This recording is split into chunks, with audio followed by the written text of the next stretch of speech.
You know, I completely forgot that this game just throws us right into it. Oh well, but hello everybody and welcome to Skinwalker, a very old RPG Maker horror game that was released, I want to say, 11, 12 years ago. God, how time flies. But the plot of this game is essentially you and a group of friends decide to go out camping in the outskirts and wound up encountering a Skinwalker. Which sounds very interesting, but let's go ahead and jump straight into it, I guess. Joe, the following story really happened. I saw it with my own eyes. Maybe it didn't happen, as I saw it, but more on that later. We were all going out camping, me and 3 friends from university. Let me introduce my friends. This is Darren. I wouldn't say that he is our group of friends' leader. Or actually, I would. He's the one that always gets us all out of the house and into the action. He's the first one to hit on that cute girl by the bar. He's the first one to jump from the roof into the swimming pool. According to himself, he was even more impulsive when he was a kid. I can only imagine his childhood, and how often he must have broken his leg, scraped his knee, and hit his head. Still, if it weren't for Darren, we wouldn't have half of the amount of fun we have. This girl is... Celeste? What? Oh well. We have known each other since we were children. We met each other when she moved into the house next door when I was 7. My mom told me to go show her around the neighborhood, and after that we were inseparable for a few years. She's a nice girl, although her health isn't the best. She has some kind of heart problem, which I forgot the name of. This forced her to be away from school during extended periods of time during her childhood. Because of this, until we started university, I was her only friend. Still, she never complained, and I've always seen her as a positive, happy girl. Next is me. I'm Joe. As the name implies, I'm pretty normal. I don't have any overwhelming bad qualities, but on the other hand, I don't have any overwhelmingly good ones either. I live in this apartment, a short walk from my university.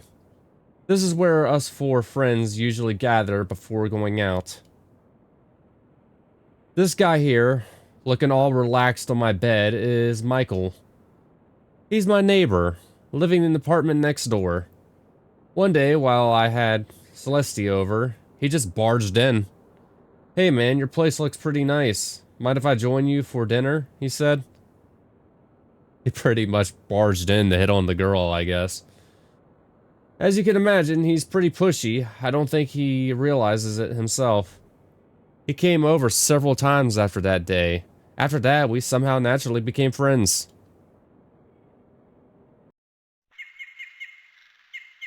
So one day, Darren came up with the idea that we should go camping. Darren said his family had a cabin a little bit into the forest. So camping we went. It could be fun, right? Of course, me, Michael, and Celeste disliked the idea of staying in the cabin. It's a camping trip. We have to sleep in the wilderness, so Darren told us about the woods near the cabin. I don't remember much about the trip to the cabin. We joked around, took a few breaks, normal stuff. Either way, we drove up to the cabin and left the car there. We took a short break in the cabin to set out into the wilderness. We went pretty far in. I can't say how far in distance exactly, but it took several hours to get to where we set up camp. The first day we just screwed around, nothing abnormal happened. But then... Okay. Celeste, did you sleep well last night? A cooking pot, I need water to cook anything. Morning there, or should I say good afternoon. Fix us some wood for the fire, will ya? Alright, I guess. I set out to gather wood for a new fire and water to cook with.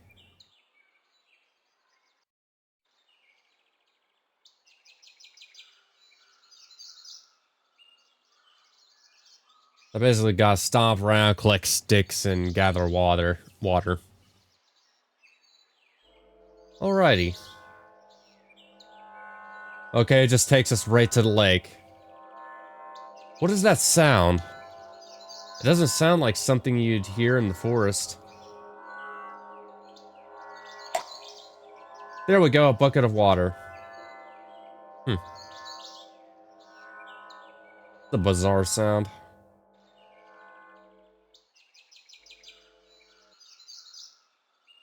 Sound stopped.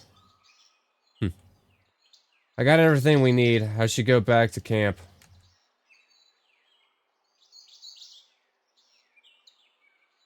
I should have enough wood to make the fire last a while tonight.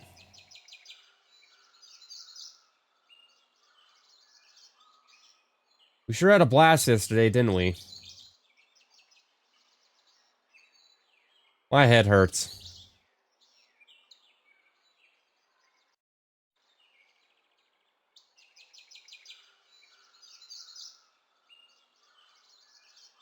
Now what do we do?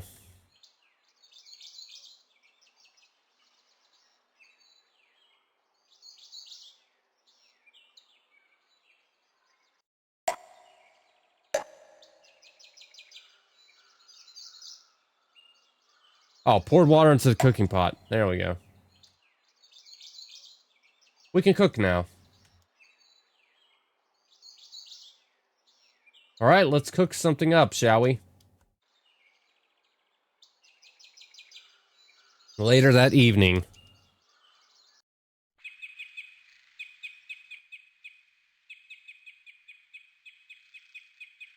Chilling around the fire. Time to go to sleep soon. We're all out of booze.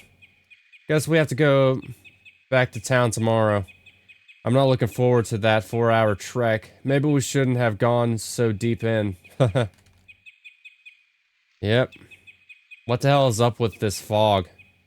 Every time I've been here before, there haven't ever been any fog. It's really chilly outside for being in the middle of summer. Hey, anyone else hear that sound? Yeah, now that you mention it. What is that? Sounds like something metally. Metally? Is that even a word? Are you stupid? Shut up, asshole. It's a word if I say so. It stopped. Maybe it was some kind of machine. Who the hell would go out hours from the nearest civilization in the middle of the night and start revving up some kind of weird machine? Who gives a shit? It's probably someone using a chainsaw or something. Let's go to sleep, I'm tired.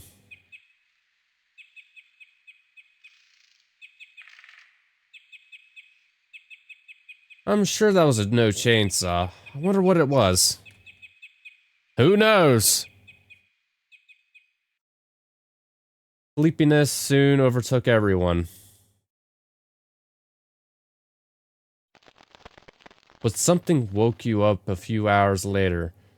In your half-wake state, stumbled outside the tent.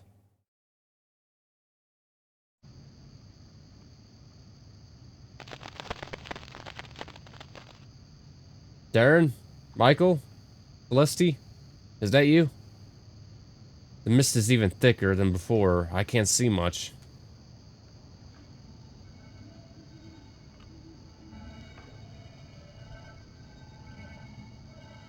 Oh, I don't trust this at all. There's a black figure standing right there. Michael, is that you? Say something, will you? Who are you?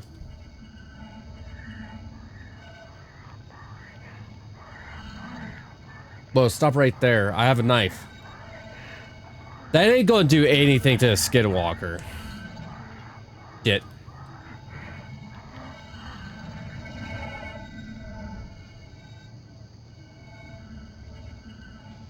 I'm going back to the tent.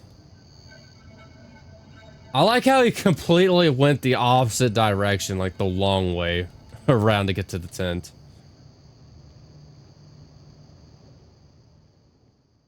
Hey, wake up. There's something outside the tent. What? Uh, I'm sure there is. Lots of squirrels and shit. Go back to sleep. Hey, is Michael here? Yeah, I'm here. Why wouldn't I be? I don't know. The thing outside looked like you. It was probably some animal.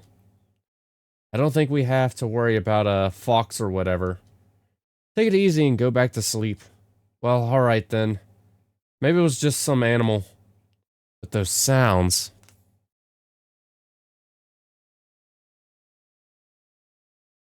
A few minutes later.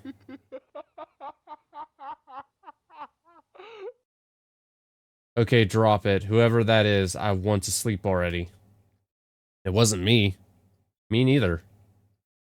That didn't sound like any of our voices. Well, shit. Now I'm never going to be able to sleep. Should we go outside and look? What if it's some crazy psycho with an axe? All the more reason to check it out. Not like the tent is some kind of impenetrable fortress. Also, like, I'm just gonna say this. Why did you idiots leave the tent wide open, like, unzipped up? I mean, yeah, it's a skinwalker, but what if, like, say, for example, a bear walks in, or a coyote, or a wolf? Well, I thought a coyote would... Well, unless it has, like, rabies, maybe. Seriously, if that was one of you guys, tell me right now. This ain't funny anymore.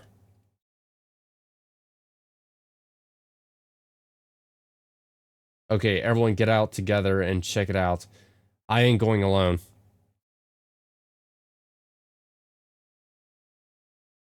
Michael's a smart one. What the heck is that? Someone was definitely here. Shit. Shit. Calm down, Celeste. We are 4 against 1 here. It'll be fine. What if the dude got some kind of weapon with him? I mean, he killed this little critter, didn't he? Michael was right. We gotta get the hell out of here. We can't just up and leave. It's the middle of the night. What about our stuff? Screw our stuff. I'm not staying here another minute. Fine, we'll leave. But at least bring the flashlight and some food and water. I think you're overreacting, though. We haven't even seen anyone. Still, someone or something left this dead creature here. We can't exactly go back to sleep with no worries. I guess you're right. I'll go get the flashlight. Everyone bring some stuff you think we might need. A couple of minutes later. Alright, let's go.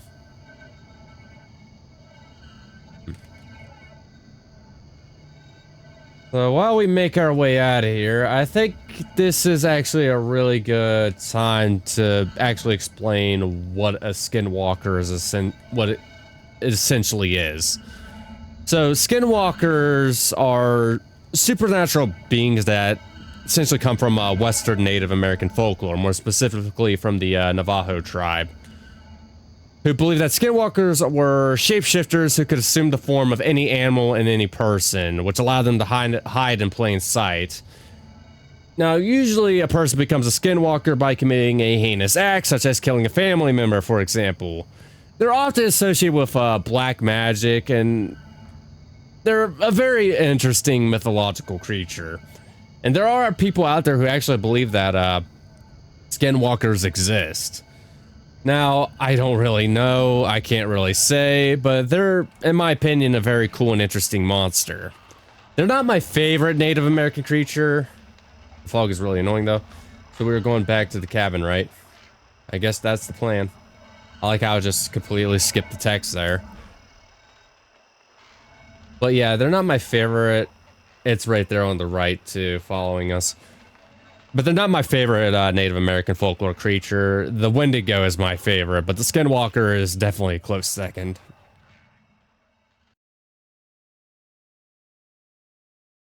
A while later, it became obvious Darren had no idea where we were going. He was swearing and looking all around. We have been walking for awfully long now. Are you sure we are on the right path, Darren? I've walked this path hundreds of times. We are on the right path. So you claim. I don't recognize anything from when we were walking to the camp, though. I said we were on the right path. But as time went on, it became obvious that Darren had no idea where we were. Darren couldn't find the path. Maybe it was the fog, maybe the darkness, maybe something else. Either way, we were lost. I kept looking behind me. I was having that feeling where you think someone is watching or stalking you. I nearly tripped over Celeste when she fell. Help Celeste up? Yes. I took Celeste's hand and dragged her to her feet. It was getting even mistier. If not for the flashlight, I wouldn't have any idea who she was. Maybe it wasn't her. I recognize that tree. We're getting to the cabin.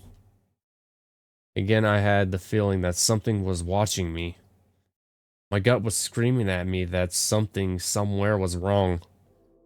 I realized the sound from earlier was back, softer but still present.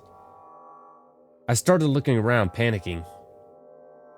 Did a head count? Or more accurately, silhouette count. Me, Celeste, still holding my hand. Darren in the lead, Michael to the left. Who the heck was the guy besides Michael? My grip on Celeste's hand tightened, and I quickened my pace. I thought about shouting out, but was worried. If I did, maybe the thing would turn around and jump Michael or something. I didn't know what to do. I ran my fingers along a knife I brought from camp. Then the cabin appeared, out of nowhere. The mist was starting to disintegrate around us. It was easier to make out who everyone was now. I looked at the thing next to Michael. She looked just like Celeste. The thing whose hand I was holding leaned in front of me. It wasn't Celeste.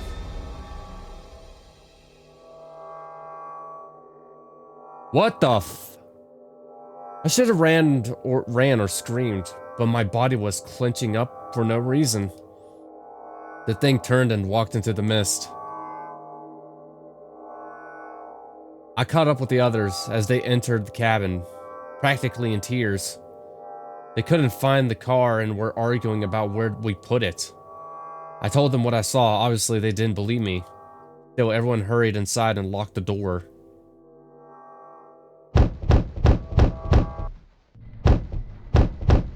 He followed us here. He really wants something from us. He doesn't seem to have anything to break down the door with, though. What the hell does he want with us? Hell if I know, ask him.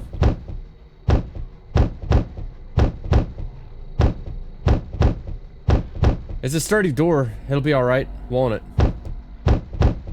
We're safe here. It's cool, man.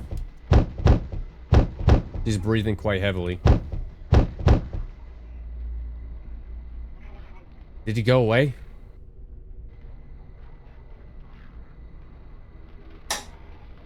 Shit. The bastard hit the breaker. But he can't get in, right? Yeah. Felicity. He is just trying to scare us. Take it easy.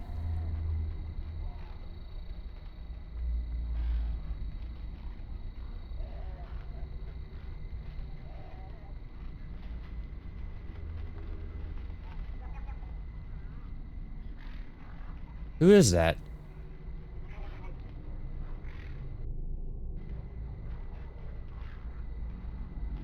What happens if I keep looking out the windows? A couple of books and board games. Nothing out there.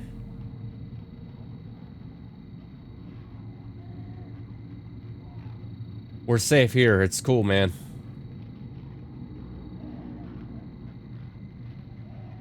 We most definitely are not safe here. Celeste seems to have calmed down a bit. Nothing useful. What we should all do is grab weapons or something to defend ourselves with. I mean, it's not going to do anything to Skinwalker, because Skinwalkers... I don't know. How do you kill a Skinwalker, actually? I think what you need to do is, like, have a priest pure... Well, like, a shaman. That's the name. A shaman purify it. But other than that, I don't think, like... You could definitely hurt it if you beat it enough, but you can't actually kill it. You saw something looking like me.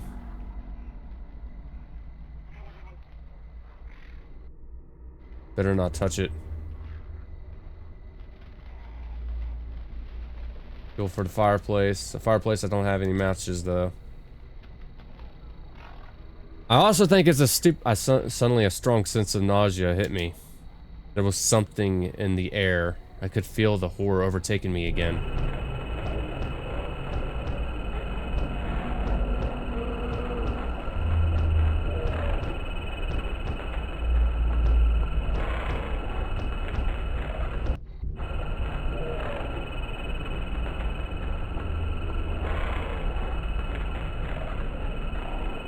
Well, she's definitely moving around.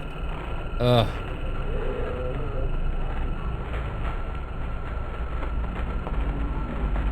Can't get up.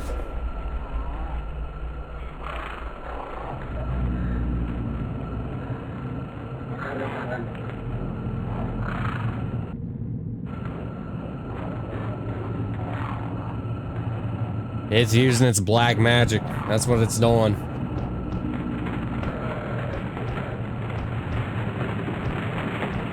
And it's banging on the door. Oh, nope. I don't feel so good.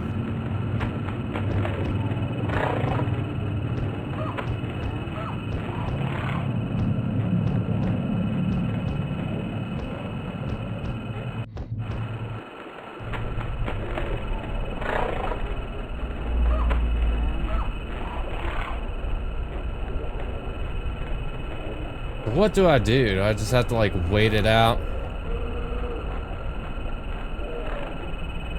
Play some cards here before going out camping.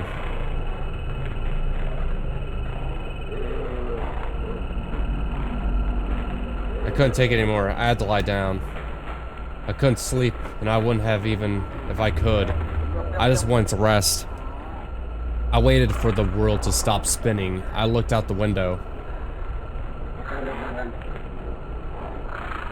There was someone in the tree. I stared back, not able to register what was going on. I quickly pulled the blinds down. Felicity came through the door. She looked pale and disheveled. I dragged her to the bed and laid her down. She was gasping for air, as if something was suffocating her. Eventually, her breathing became more regular. I asked where the others were. She shrugged. The room had stopped spinning a bit, but I felt far from good. I'll go look around. Wait here. Suddenly, a voice could be heard from the locked door. What was worse, though, was that it was Celeste's voice. Let me in, God, let me in there.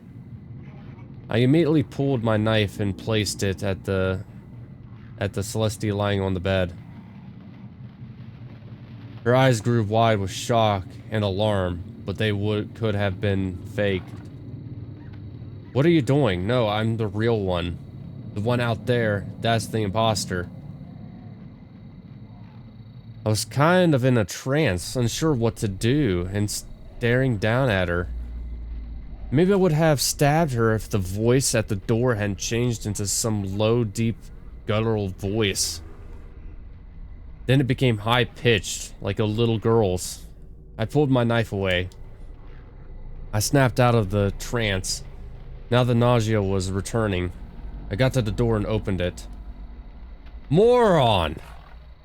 There was nothing there but a trail of black liquid. Shut it back! Shut the effing door! Suddenly I got this feeling that it might not be the best idea to go outside. Don't go outside! Shut the door! I decided not to go outside. Smart effing move! I don't think it's a good idea to go outside. Yeah, it's not a good idea. Because you're going to end up dead.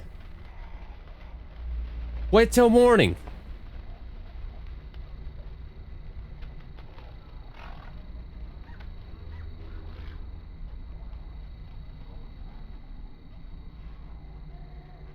Suddenly, I got this sinking feeling in my stomach, like something was seriously out of place. I couldn't place the reason, but I would soon find out. Michael was lying on the floor, shot to the death? How I know he was shot to death? Just a feeling.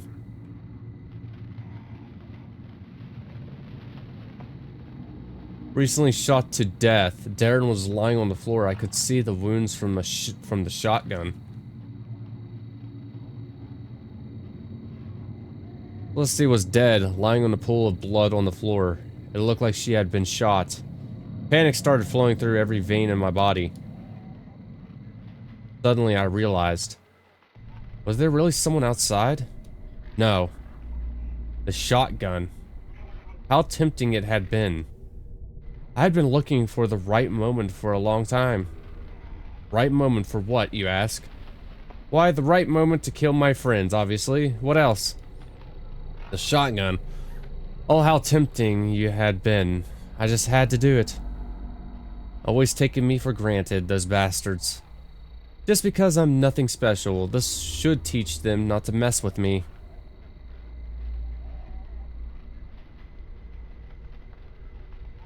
Bad end. So I really have to go outside.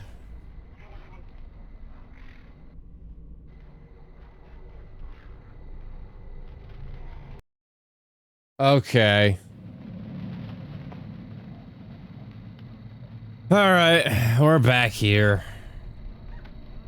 There might be a blah blah blah. So we can either go outside or don't go outside. Let's go ahead and go outside this time. The thing was nowhere to be seen. Just as I was turning around, I took a look at the roof. There it was. It was close to a corner, about to turn. It looked like an albino male with really long limbs. He had fingers instead of toes, and all 20 of them were elongated. He was facing away from me. Suddenly, the head swiveled 180 degrees and stared at me. I started choking up, as if suffocated. It was hard to breathe. The thing opened its mouth slowly and deliberately. I thought it was going to devour me when its tongue snaked out. On the tip of the tongue was my face, like a tumor. Eyes closed, lips upturned with some psycho smile. There's a legend somewhere that when you see a doppelganger, you die. I thought of that legend, but then the creature rounded the corner and it was gone. I lost it and followed, vision hazy. My heartbeat suddenly seemed ear-splitting to me. I was stumbling because my legs seemed unable to coordinate. Suddenly I stumbled forward and toppled down. Once I lay there, face down in the grass, my body just seemed to shut down. I couldn't move. I couldn't even turn my head. There was something dripping on my back. My eyelids seemed heavy and started closing of their own accords. I saw white feet with long fingers for toes step into view. When my eyes opened, Celestia was shaking me. She was on the brink of tears and her voice was cracking. Get up, get up. That bastard was in your skin. My head hurt. I was about to ask her what happened when she started pulling me backwards towards the door. We toppled out and stumbled towards Darren's car, which was parked in a different location from what I remember. I was glad to be alive. The mist had stopped completely. Celestia was downright crying now. She pushed me into the back seat. That's when I noticed. I was wearing different clothes from when I lost consciousness. Michael was there, huddled huddled up and face buried in his knees. Some clothes, stained with blood, were beside him. They were mine. Darren immediately stepped on the pedal, but nothing happened. He swore and did it again. I noticed that Celeste was armed with a shotgun from the cabin. I asked him what was going on. The thing joined us. He looked like you. We got out of the house and found the car. We were halfway down the road, then Michael started screaming. I looked at Michael. He had a glazed over look in his eyes. The thing burst out of your clothes and jumped out of the car. Michael had the shotgun. He was firing out the window. He saw the thing run all the way back to the house at the freaking speed of light. It was in my skin. Yeah. I looked down at myself. I wondered if I had been possessed or if or if worse, the thing had cut off my skin and wore it as a coat. I shuddered at the thought of something crawling around in my skin. I asked Michael if he was alright. The thing talked to me. I asked about what. He didn't respond. I realized he was sobbing. The car jolted into motion. Darren fist pumped as the car started accelerating. I turned back towards the cabin and saw the albino thing standing on the roof of the house, watching us. I shuddered and turned back. Celeste screamed. That thing was in front of the car, on the windshield. It opened its mouth and my face slithered out. Celeste fired the shotgun. The glass shattered and it was thrown backwards. Darren shrieked and I saw blood coming from his face. Something pierced my face and I realized it was glass. The car skid to a stop. Car doors opened without any discernible reason and I fell out. The thing lay directly across from me, eyes closed as if it was sleeping. I wished I could close my eyes. Its mouth hung open and I saw myself again emerging. It didn't move or say anything because I couldn't. My face looked at me and started to talk. I love you, I love you, I love you, I want to be you. It repeated over and over again. It was coming close to me. I wondered if it was going to bite me to death. The thing's eyes shot open and I realized it was going to kiss me. I managed to regain some control and instinctively twisted back from it. I guess that was what saved me. There was a sound like an explosion and blood spouted from the thing. Celeste was standing over it. Her face and body were bleeding, and she had this spaced-out, psychopathic look in her eyes. She had just fired a shotgun. My face looked directly at me. I am you, it whispered. She fired again, and I saw my own face begin rotting to nothing more than a skeleton in front of me. The thing's head flowered open. That's the best word I can find to describe it. Its head kind of split and split again, peeling away. I saw faces, lots of them, all on the inside of its head. I think I saw Celeste and Michael's faces. They were whispering something intelligible. In the center, where a brain should be, there was a single red cat-like eye that was rotating in its socket. It was producing the mechanical droning sound. Celeste fired one last time. The thing sort of withered away, becoming wrinkled and smaller and rotten, until it just disappeared. Celeste dropped the shotgun. I started twitching and spasming as control of my body returned to me. Eventually I stood up. We got into the car silently. Darren was bleeding too, but no one said anything. We drove back to the city in silence. We explained away the damaged car as being attacked by some crazy thieves.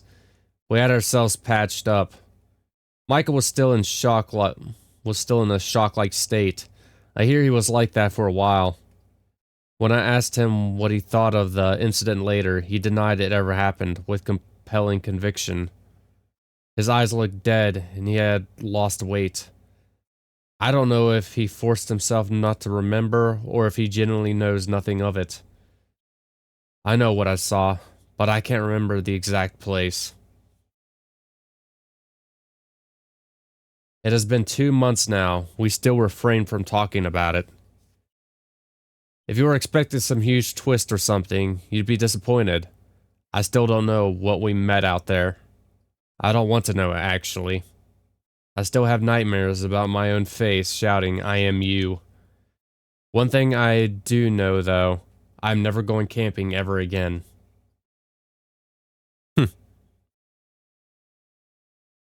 The end.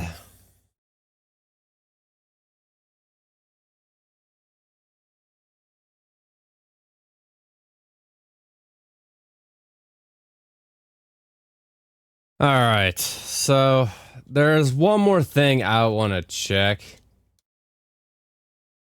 Because there is supposed to be like a second bad ending, and it's when you don't help Celestia up. Yeah, I nearly tripped over Celestia when she fell. Help Celestia up? No, don't help her up. And that'll trigger the, well, technically the first bad ending of the game. She shook her head and got to her feet. The ground was getting muddy. It was getting even mistier.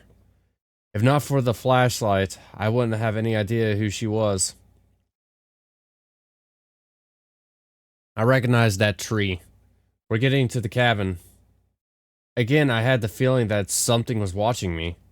My gut was screaming at me that something somewhere was wrong. I realized the sound from earlier was back, softer but still present. I started looking around, panicking. Did a head count, or maybe more accurately, silhouette count. Me, Celeste, walking beside me, Darren in the lead, Michael to the left. Who the heck was the guy besides Michael? I quickened my pace. I thought about shouting out, but was worried. If I did, maybe the thing would turn around and jump Michael or something. I didn't know what to do. I ran my fingers along a knife I brought from camp. Then the cabin appeared out of nowhere. The mist was starting to disintegrate around us. It was easier to make out who everyone was now. I looked at the thing next to Michael. She looked just like Celeste. Thing next to me... What? Oh, the thing next to me leaned in front of me. I don't know why me and leaned ain't spaced out. That tripped me up. It wasn't Celeste.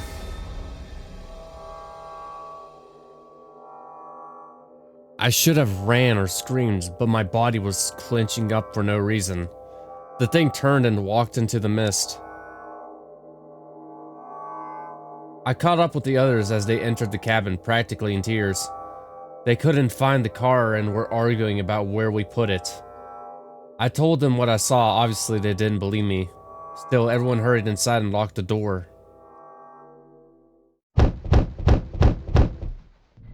So far, it's been exactly the same. He followed us here.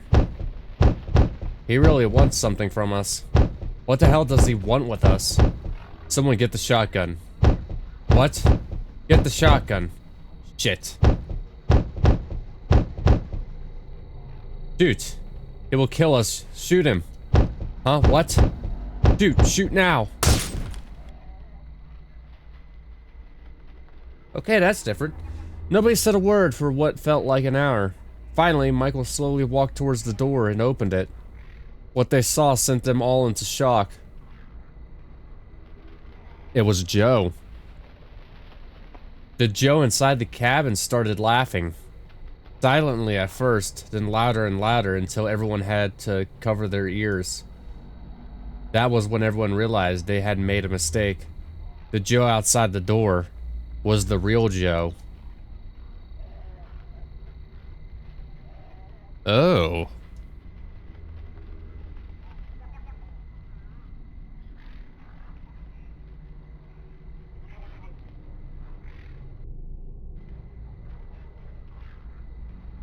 So the Skinwalker basically split Joe from the others. Huh. Alright guys, so that should do it for Skinwalker. That's still a fun game. One of the downsides of this game though is I wish there was a save feature, so I wouldn't have, like, I didn't have to like click through all of this again. Just to get back to like the part where I didn't go outside and the part where Celeste tripped. I don't know. I think it would have benefited if I had like a save feature. Well, yeah, it's still fun. I think like the Skinwalker itself is very creepy, especially like the way that they described it. Ugh. But if you guys enjoyed this video, like and subscribe as always. Until next time, have a good day.